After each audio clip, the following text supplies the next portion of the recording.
एक बार की बात है, एक सूरजमुखी के फूल पर एक छोटा सा तितली रहता था। उसका नाम था स्नेही। उसके पंख चमकीले पीले थे, जिन पर काले धब्बे थे, बिल्कुल उस सूरजमुखी की तरह जहां वो रहता था। सनाई बहुत ही जिज्ञासु तितली था। हर दिन वो दुनिया को देखता रहता था, अपने छोटे छोटे पंखों को उत्साह से फैट बनाता हुआ। दूसरी तितलियां अक्सर सनाई के सूरजमुखी पर आती रहती थी। वो यूं दूर देशों की कहानियां सुनाती थी, जहां चमकती नदियां और खुशबूदार फूल होते थे। एक दिन मैं खुद उन जगहों को देखूंगा, सनाई कहता था। उसका छोटा सा दिल एक बड़े से सपने से भरा हुआ।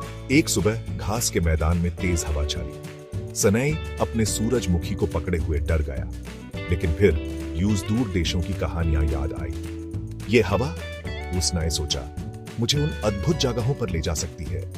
एक गहरी सांस लेते हुए और अपने छोटे छोटे पंखों को फैट बनाते हुए स्नेही ने सूरजमुखी को छोड़ दिया और ऊपर खुले आसमान में उड़ गया। हवा यूं ऊपर और ऊपर ले गई, उसके जाने पहचाने घास के मैदान से दूर। स्नेही आखिरकार अपने बड़े साहसिक कार्य पर निकल पड़ा था। हवा स्नेही को खेतों और पहाड़ियों के ऊपर से ले गई। उसने चमकती नदियां दिखीं, बिल्कुल कहानियों की तरह।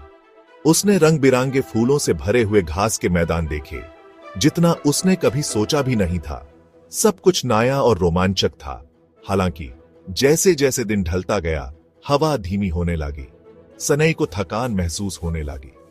उसके छोटे छोटे पंख दर्द करने लगे थे। यूं आराम की जरूरत थी। नीचे देखते हुए उसने चमकदार लाल गुलाबों से भरा एक बगीचा देखा। आराम करने के लिए अच्छी जगह लग रही है, स्नेही ने मन ही मन सोचा। वो धीरे से गुलाबों की तरफ उतरा, रात को सोने के लिए एक शांत जगह की उम्मीद में। जैसे ही वो करीब पहुंचा, उसने तितलियों का एक झुंड देखा, जो उससे बहुत बड़े थे। गुलाबों के बीच बैठे हुए वो रंग बिरंगे थे, नीले, हरे और नारंगी पंखों वाले। स्नेही थोड़ा डर गया। वो किसी को नहीं जानता था। शायद यूं अगले मैदान में उड़ जाना चाहिए। एक गहरी सांस लेते हुए स्नेही ने हिम्मत करने का फैसला किया। वो धीरे धीरे तितलियों के झुंड की तरफ उड़ा। नमस्ते, स्नेही ने कहा। उसकी आवाज मुश्किल से सुनाई दे रही थी।